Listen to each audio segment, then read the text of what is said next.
For the last 10 years, Bapu Trust has been working for urban community mental health in a few inner city slums of Pune. Pune district is one of the 35 districts of Maharashtra.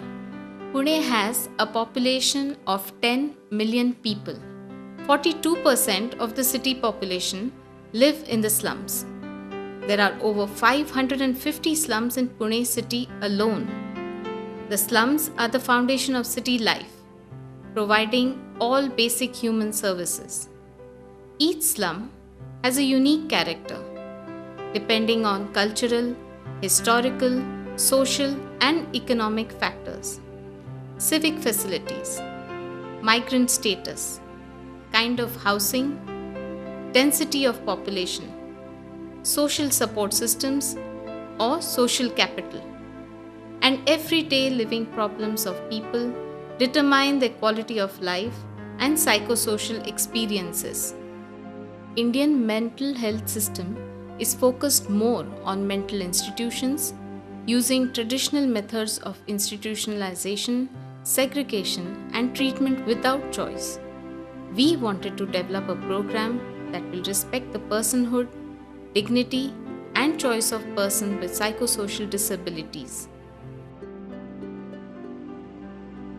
The entrance of United Nations Convention on Rights of Persons with Disabilities, UNCRPD in India in 2007 was significant in reviewing and redesigning our program. Article 19 of CRPD compelled us to think about transforming communities for the inclusion of people with psychosocial disabilities and to see the right to mental health care as a part of community development. Article 19 provides the right to live with dignity and choice in the community. People with disabilities have the right to choose their place of residence. They should not be forced to live in an institution. The government, at every level, has an obligation to provide a range of services in the community. We have a vision to create sustainable mental health in low-income communities through integrating psychosocial health into community development. A core objective of this program is the inclusion of people with psychosocial disabilities. We do not assume that families and communities can naturally give care and support.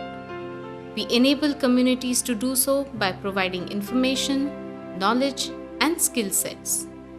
It is possible to multiply and increase emotional resources in the community through inviting all actors and agencies in the community to participate. This is our main practice. In this way, we enable people with psychosocial disabilities, especially those with high support needs, to be fully included. When we began in 2005, an expert psychologist would visit the communities once every week. She provided counseling and psychotherapy. But there was an imbalance between community and service provider.